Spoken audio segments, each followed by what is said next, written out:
कैसे मतलब तैयारी खुद से करी, कहीं जाके करी, क्या रोल रहा कैसे? सर मुझे डेंगू हो गया था और डेंगू में काफ़ी ज़्यादा बीमार हो गया मैं। अच्छा। मेरी प्लेटलेट्स 5000 प्लेटलेट्स लगी थी केवल 5000। फ्लाइंग ब्रांच जब आप प्रेफरेंस रखते हो तो उसके फायदे नुकसान दोनों है। फायदा ये है कि आपके मार्क्स से कितने भी आए हो आपको मेरिट की टेंशन नहीं है। नुकसान ये है कि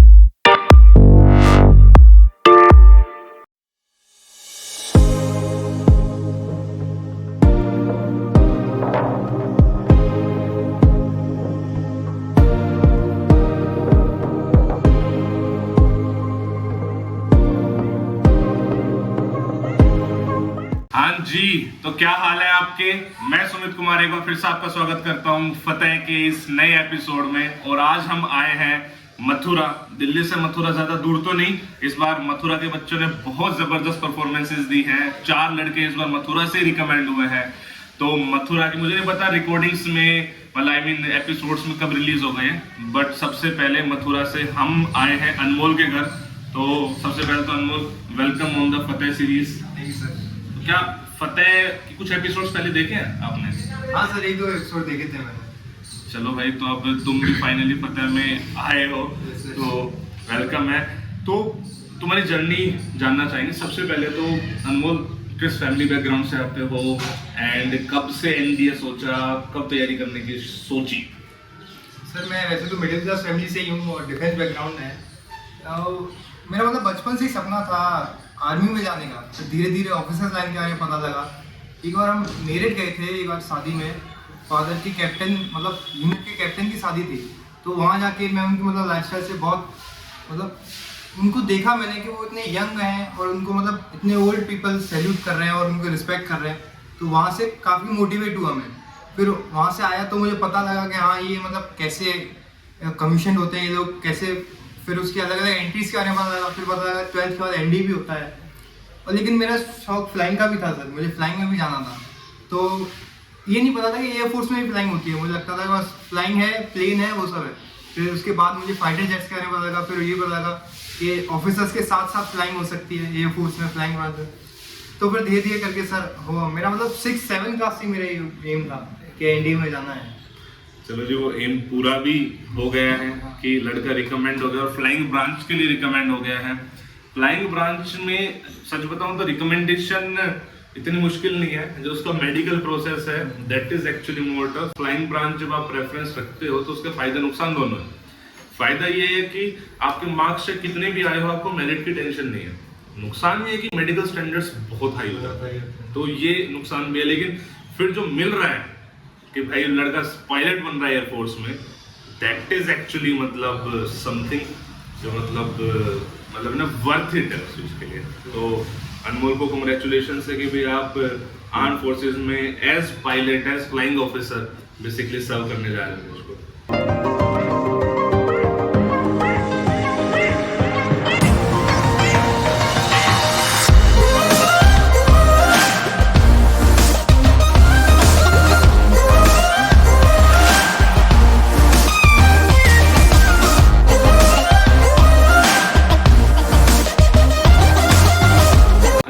थोड़ा सा घुसते हैं तुम्हारे इस एनडीए की जर्नी में। कौन सा अटेम्प्ट था तुम्हारा? सर रिटन का तो मेरा सेकंड अटेम्प्ट था, एसएसबी का फर्स्ट। तो फर्स्ट अटेम्प्ट में क्या हुआ था? फर्स्ट अटेम्प्ट सर मैंने तैयारी तो करी थी, अच्छे से करी थी, लेकिन थोड़ा मैं मतलब बीमार हो गया रिटन से पहले। अच्छा, क्या हो गया था? सर मुझे डेंगू हो गया था और डेंगू में काफ़ी ज़्यादा बीमार हो गया मैं।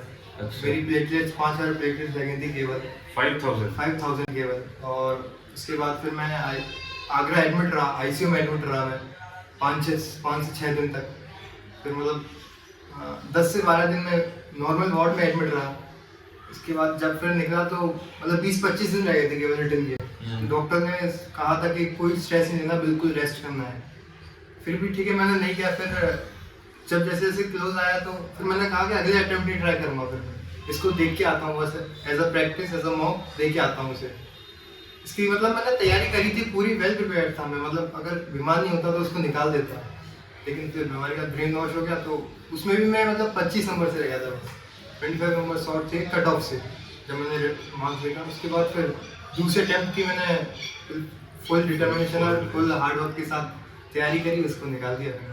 अब ये चीज देखो, ये मतलब स्पेसिफिकली मैंने क्यों पूछा, मुझे तो स्टोरी पता ही थी, मैंने आपके लिए पूछी कि बहुत बार जैसे इस बार बहुत बच्चों का रिटर्न निकला नहीं, तो उनके दिमाग में ये सब चीजें हैं कि सर मेरा हुआ नहीं, और फिर ना 50 बहाने हैं सबके पास कि सर मेरा इस वजह से नहीं हुआ बिकॉज मेरी फैमिली में कंडीशन ये थी, मेरा इस वजह से नहीं हुआ बिकॉज मैं बीमार हो गया था। ये बीमार वाले इज वेरी कॉमन जो बच्चों में देखता हूँ, राइट। तो वही है भाई, बहाने बनाने वाले बहाने देते रह जाएंगे और करने वाले कर जाएंगे। भाई जो हो गया वो हो गया, now let's focus on next attempt. भाई जब आपको चांस है तो तैयारी क्यों नहीं करते? करने वालों के लिए बहाने नहीं होते हैं, जिसको नहीं करने होते ना सिर्फ उसी के लिए एक्सक्यूजेस होते हैं। So you should always focus कि अब हाथ में क्या है, जो चला गया वो चला गया। तो वैसे ही अनमोल ने भी करा। तो अनमोल, फिर रिटर्न की प्रिपरेशन थोड़ा सा एक ब्रीफ में बताओ कि तुमने कहाँ से क्या क्या पढ़ाई करी? सर रिटन के लिए मतलब मैंने कोई कोचिंग नहीं ली, सेल्फ स्टडी करी, बस यूट्यूब से पढ़ा था। जीके आपसे पढ़ा मैं, लंदन सुमित चैनल से, और मैथ मैंने अर्पित चौधरी चैनल था उससे प्रिपेयर किया। और बुक्स मैंने इंग्लिश के लिए वर्ड पावर प्रेफर करी, और इंग्लिश थोड़ी मैं धीरज सर से पढ़ा था जो अर्पित भैया के उसमें है लिंक में। और ल्यूसेंट की जीके थोड़ी बहुत पढ़ी थी मैंने, हिस्ट्री और ज्योग्राफी सिविक्स इको तो आपसे बिल्कुल, मतलब आपने जो पढ़ाया था उसमें वो उसके नोट्स बनाए और उसी को रिवाइज किया था पेपर से भी पहले, मतलब। और मॉक भी नहीं लगाए मैंने जीके के लिए सर, मॉक भी नहीं लगाए मैंने। और इंग्लिश साइंस तो अपनी थी सर अच्छी, स्कूल का बेस अच्छा था। बिल्कुल बेस अच्छा था स्कूल का। मैथ की मतलब मैंने ज्यादा तैयारी करी थी, क्योंकि मैथ में लगता था कि पिछली बार मेरा मैथ का सेक्शन कट ऑफ रह गया था। अगर वो अटेम्प्ट मेरा मैथ का होता क्लियर तो वो भी अटेम्प्ट में क्लियर हो जाता। तो मैथ की मैंने 25 की सीरीज बुक आती है वो लगाई थी, पाथ फाइंडर लगाई थी, और एनसीईआरटी तो सर फॉलो करनी थी क्योंकि 11th 12th की है और बोर्ड्स के लिए भी तैयारी करनी थी, तो वो तो इन हैंड चल रही थी साइमल्टेनियसली। उसके बाद ये आरडी शर्मा की करी थी सर मैंने। अच्छा। कुछ सिलेक्टेड चैप्टर्स जैसे ट्रिगो हुआ और ये आपके कैलकुलस हुए, ये आरडी से किए थे। अच्छा, ये बात तुमने नोट कर ली होगी मेरे हिसाब से कि इसका 12th के साथ साथ ही दोनों अटेम्प्ट थे। जिस अटेम्प्ट में इसका नहीं हुआ वो भी 12th के साथ ही था, और जो हो गया वो भी 12th के साथ ही था।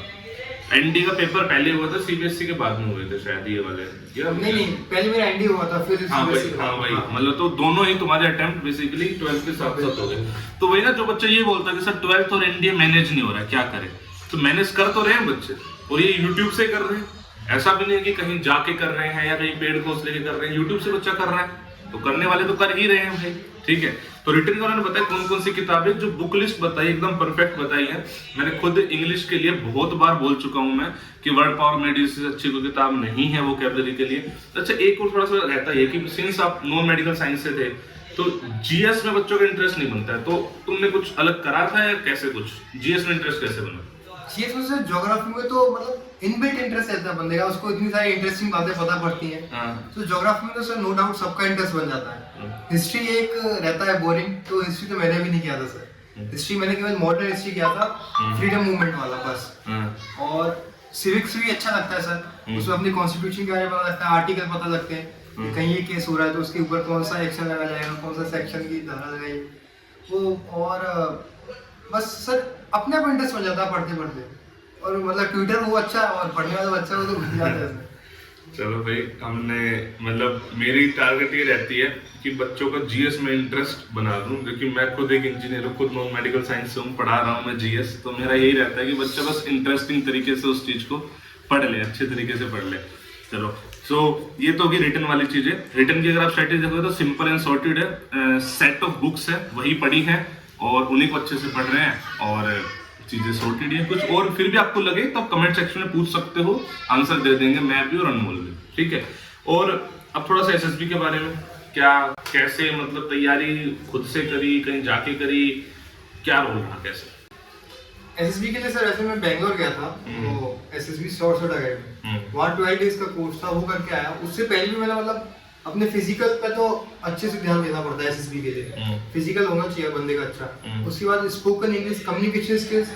तो ये नहीं कि कोचिंग जाके ही तुम डेवलप करोगे, कोचिंग से पहले करो वो चीज। कोचिंग ऐसा प्रैक्टिस देखो, कोचिंग जाओगे तो वो प्रैक्टिस के लिए, और वहाँ फिर तुम्हारी कोई शॉर्ट कमिंग्स आ रही है तो वो फिर घर आके इम्प्रूव करो, जो 10 से 15 दिन रह जाते हैं एसएसबी से। और मतलब करंट मतलब पास्ट 6 मंथ्स की करंट अवेयर रखूँ, नेशनल इंटरनेशनल दोनों। वैसे एसएसबी में कोई करंट का रोल रहता नहीं है सर, देखा मेरे से कोई करंट अफेयर्स नहीं पूछा था, कोई जीके का एक क्वेश्चन नहीं पूछा। एक भी सिंगल नहीं। इंटरव्यू मेरा 1.5 आवर चला था, उससे ज्यादा।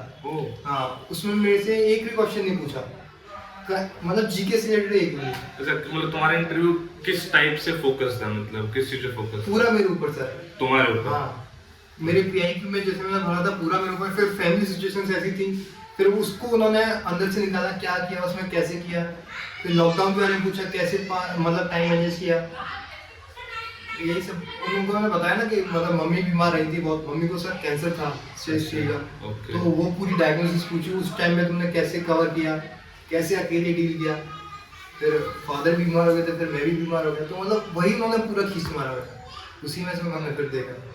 और फ्रेंड्स के ऊपर जो चलते हैं, जो कॉमन क्वेश्चंस होते हैं रैपिड फायर, वो तो पूछते ही हैं।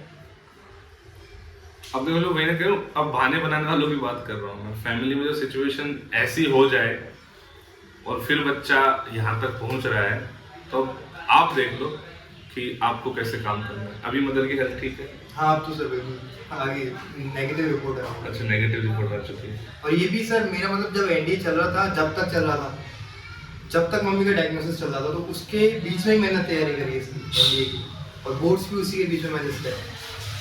तो वही मतलब इंटरव्यू में सारे खींच मारा कि कैसे क्या किया, कब किया, बस। तो वही मतलब मैं क्या बोलूँ, तो शब्द नहीं है मेरे पास लड़के की मेहनत और डेडिकेशन के लिए, तो शब्द नहीं है। जिस हिसाब से सिचुएशन से फाइट करके, एंड सिर्फ अनमोल की फाइट नहीं है ये उसके पेरेंट्स की भी फाइट रही है, ठीक है। और वही है, हर फैमिली में किसी न किसी टाइप की दिक्कतें आती हैं, कहीं छोटी कहीं बड़ी, लेकिन आज मुझे लग रहा है कि ओवरऑल सब कुछ ही बेहतरीन है। अब अनमोल भी रिकमेंड हो गया है, एंड आंटी जी की हेल्थ भी ठीक है, अंकल जी भी ठीक है, तो बस अब बेस्ट विशेज हैं कि इसी तरीके से सब अच्छा रहे भाई। कुछ चीज़ें एयरफोर्स मेडिकल्स को लेके क्या मतलब, क्योंकि काफ़ी हार्ड है मेडिकल, तो क्या मतलब कुछ सजेशन, कुछ इम्प्रूव क्या हम आज से कर सकते हैं? बिकॉज देखो मेरा जैसा ये है कि मेडिकल्स में आज से क्या कर सकते हो आप, मतलब मुझे लगता है ऐसे कुछ नहीं कर सकते। तुम्हारा क्या मानना है उस चीज़ में? सर मेडिकल्स तो बिल्कुल नेचुरल है, वो तो अपने हाथ में है ही नहीं। अपने हाथ में एसएसबी और उसके बाद जो सीपीएसएस होता है वो, अगर मतलब कोई फ्लाइंग में जा रहा है तो मतलब एक रिस्क लेके जा रहा है, क्योंकि अगर मेडिकल में वो बाहर होता है तो वो तीनों डिफेंसेस के लिए बाहर है, आर्मी, एयरफोर्स, नेवी। तो अगर वो बिल्कुल मतलब बिल्कुल डिटरमाइंड है, उनको फ्लाइंग नहीं चाहिए और वो चाहिए ही नहीं, तो वो सर फ्लाइंग ऑप्ट करे। और इसका टेस्ट भी बाहर नहीं करवा सकते हैं मेडिकल्स, क्योंकि वो हाँ इतने सारे डीप टेस्ट करते हैं तो पता भी नहीं होता बाहर के डॉक्टर्स को कि ये टेस्ट होने वाले हैं। उसके बाद हाँ छोटे मोटे करा सकते हैं, जैसे ईएनटी करा सकते हैं अपना, ईएनटी में ईयर वैक्स का पॉइंट नहीं मिल सकता हमें, और जो छोटी मोटी चीज़ होगी वो आ सकती है। और जैसे किसी को पहले से पता है, ब्लड टेस्ट करा लो, कोई अगर प्लेटलेट्स वगैरह डाउन हो रही होंगी वो मेडिसिन से अच्छी हो सकती है, नॉर्मल हो सकती है। और वेट हाइट वेट अपना हो सकता है, हाइट नहीं, हाँ वेट उस कैटेगरी में आ सकता है जो उनको चाहिए। और तो मेडिकल में कुछ नहीं करा सकते, बस यही हो सकता है पूरा लक बेस्ड है मेडिकल तो सर।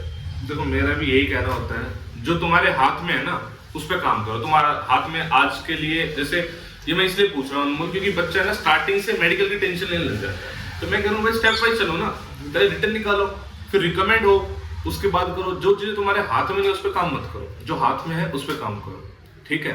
तो ये बढ़िया मतलब एकदम सही गाइड करा है। इन जनरल कुछ बच्चों को क्या बोलूं, बिकॉज तुम्हारी जो स्टोरी रही है काफी मतलब उसकी डेप्थनेस में घुसेंगे तो बहुत कुछ निकल कर आ जाएगा, ठीक है, कि कैसे तुमने फैमिली सिचुएशंस को टैकल करते हुए चीजों को मतलब क्लियर करा है। तो इन जनरल कुछ बच्चों को क्या बोलना चाहोगे? सर पहले तो मतलब स्टेप्स वाइज चलो, जो फर्स्ट तुम्हारे हाथ में वो रिटर्न है उसकी अच्छे से तैयारी करो, जब वो निकलेगा उसके बाद ही आगे कुछ मतलब बंदे रिटर्न की तैयारी करते नहीं, एसएसपी के बारे में सोचने लग जाते हैं कि ये करेंगे वो करेंगे, तो पहले रिटर्न अच्छे से निकालो, उसके बाद एसएसबी की भी तैयारी करो इन हैंड। उसमें आप क्या कर सकते हो, मतलब अपनी स्पोकन इंग्लिश अच्छी कर लो, पर्सनैलिटी डेवलपमेंट कर लो, अपना फिजिकल अच्छा कर लो, और मतलब अपने यंगर्स और एल्डर्स से कैसे बातचीत करनी है वो काफ़ी मतलब हेल्प करता है एसएसबी में। और अपने आप को self introspection is the best to crack the SSB. अगर सेल्फ इंट्रोस्पेक्शन किसी बंदे ने कर लिया ना तगड़ा वाला, तो एसएसबी का इंटरव्यू निकाल सकता है सर। और अगर उसको है, अगर इंट्रोस्पेक्शन कर लिया उसने अपना, तो साइक भी अपनी सुधार सकता है कि ये मेरी साइक अच्छी नहीं जा रही, मैं इसको चेंज कर सकता हूँ। और गेम्स वगैरह खेलो, जो मतलब डेली रूटीन है वो फॉलो करो, मतलब डिसिप्लिन लाइफ होनी चाहिए, डेली रूटीन फॉलो करो, मतलब आज ही कर रहे हैं कल नहीं करना। मतलब गेम्स खेलने जा रहे हो तो वो डेली जाओ, उसकी मतलब हॉबी और हैबिट होनी चाहिए। क्योंकि एसएसबी में पूछते हैं what is your hobby, interest, तो मतलब झूठ नहीं बोला वहाँ लगता ही है, वो बंदे देख लेते हैं, हाँ उनको पता होता है सर। तो वो बाप लोग हैं जी, आप उनको पागल तो नहीं बना सकते, दिस इज तो फॉर श्योर। फतेह सीरीज का ना एक मोटिव था स्टार्टिंग से ही कि मुझे ये दिखाना था कि रिकमेंड ना एक आम बच्चा भी हो सकता है। तो मैं दिखाऊंगा अभी कुछ क्लिप्स आपको अनमोल के घर की भी, कि एक नॉर्मल फैमिली से ही आया है लड़का एंड रिकमेंड हो गया, फैमिली बहुत प्राउड फील करती है। तो मुझे ऐसा लगता है कि हर वो बच्चा अगर मेहनत करे ना, जिसको मतलब कुछ करने की चाह है, तो फिर उसे किसी बैकग्राउंड से आ रहा हो, आज वो जमाने अब नहीं है कि एक अफसर का बच्चा अफसर बनेगा, डॉक्टर का बच्चा डॉक्टर बनेगा, ऐसा नहीं है। आज वो जमाना आ चुका है कि काबिलियत को इम्पोर्टेंस दी जाती है। तो just stay motivated, work hard, और ये मत सोचना कि किसी की जो रिकमेंड हो गया है उसकी लाइफ में परेशानियां कम रही होंगी, ये मेरी में ज्यादा है। मतलब यू इमेजिन एनी सिचुएशन जो आप सोच सकते हो। कितने बच्चे हैं जिनके मतलब पेरेंट्स तक नहीं है, उसके बावजूद भी उन्होंने क्रैक करा। अनमोल की सिचुएशन देख लो कि फैमिली कितनी बुरी कंडीशन से गुजरी है, फिर भी उसने क्रैक करा, तो आप भी कर सकते हो। अल्टीमेट मोटिव इस सीरीज का यही था कि उस बच्चे की उस स्टोरी तक पहुंचना कि भाई एक आम घर का लड़का आज एनडीए में जाने का सपना देख सकता है, पढ़ रहा है, देश के कोने कोने से बच्चे रिकमेंड भी हुए। ठीक है, कुछ और अनमोल बोलना चाहोगे या फिर इन जनरल हो गई चीजें बताओ? मैं चाहता हूँ थोड़ा सा बच्चों को मतलब मोटिवेशन वाली चीजें बोलो कि ये तो ठीक है, गाइडेंस तो मैं भी दे रहा हूँ, अपने आप को मोटिवेट कैसे रखे? तुमने कैसे रखा अपने आप को मोटिवेट? अंदर से आती है सर। जो एक्सटेंसिव मोटिवेशन होती है वो कुछ टाइम के लिए रहती है, लेकिन जो अंदर इंटेंसिव मोटिवेशन है वो तो लाइफ लॉन्ग रहती है सर। मतलब जब तक वो चीज़ अचीव नहीं हो जाती एनी हाउ तब तक वो रहती है। तो इंटेंसिव मोटिवेशन लाओ अपने अंदर, मतलब आपको अपने मोटिव्स क्लियर होने चाहिए। मोटिव्स क्लियर होने चाहिए। अगर वो ड्रीम देखा है तो उसको एनी हाउ कंप्लीट करने की सोचो, कैसी भी किसी भी लेवल पर, किसी भी एक्सटेंट पर जाओ उसके पीछे, बस। सिंप्लिसिटी है लड़के की, ठीक है, इस सिंप्लिसिटी को ही शायद उन्होंने देखा और रिकमेंड भी हो गया। ये आप भी हो जाओ, मैं तो बस इतना ही बोलूँगा। ठीक है, तो मिलते हैं किसी नेक्स्ट एपिसोड में, तब तक अपना ख्याल रखो आप। जय हिंद, जय भारत।